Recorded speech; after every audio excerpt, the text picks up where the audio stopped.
heard the news that Saab had closed down, Jeremy and I were genuinely very sad. Although we weren't actually sure why, so we went to investigate. Saab began as an aeroplane maker, but after the Second World War it noticed that demand for fighter planes had dropped off dramatically.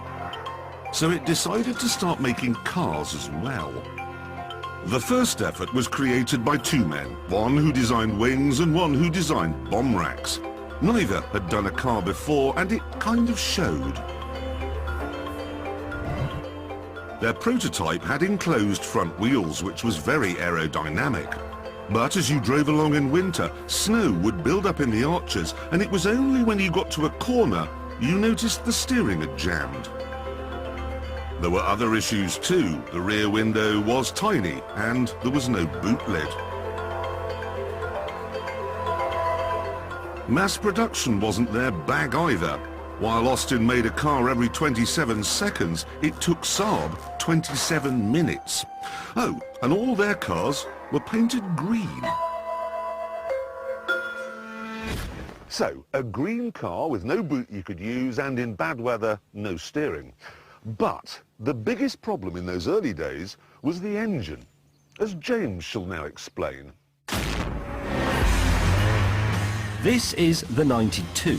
It was Saab's first production car, and it came with a thirsty two-stroke engine that produced just 25 horsepower. The real problem, however, is that the engine was only lubricated when you had your foot on the throttle. Because in a two-stroke, the engine oil is mixed with the fuel. So if there's no fuel going in, there's no oil going in. Now, this wasn't an issue when you were driving along on the level like this or going up a hill, because you always had your foot on the throttle and you always had the fuel and oil going in. However, once you were going downhill like this, you had a problem, because you had to brake with your left foot, but whoa, keep the power on a bit with your right foot so that the engine still got some oil. Whoa, this is very tricky. And it's stupid. I'm driving and stopping at the same time. And then, of course, you'd arrive at the bottom of a hill with your brakes completely boiled over, and your 65-mile-an-hour Saab would be absolutely unable to stop. It's hopeless. Saab's history is littered with terrible mistakes like this. There was the 900 convertible, which was as rigid as a week-old salad. There was the Sonnet, which was supposed to have been a sports car, but wasn't. And then in 1992, they even made a car with no steering wheel.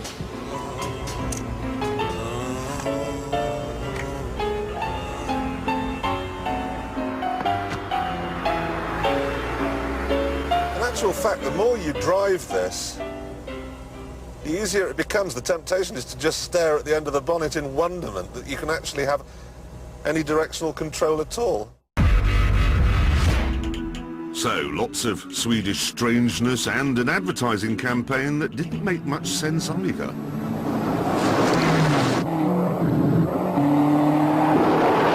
Only one aircraft manufacturer makes cars.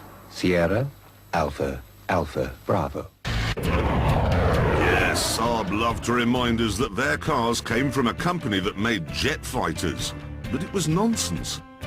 This jet fighter, for example, had an engine made by Volvo. Saab.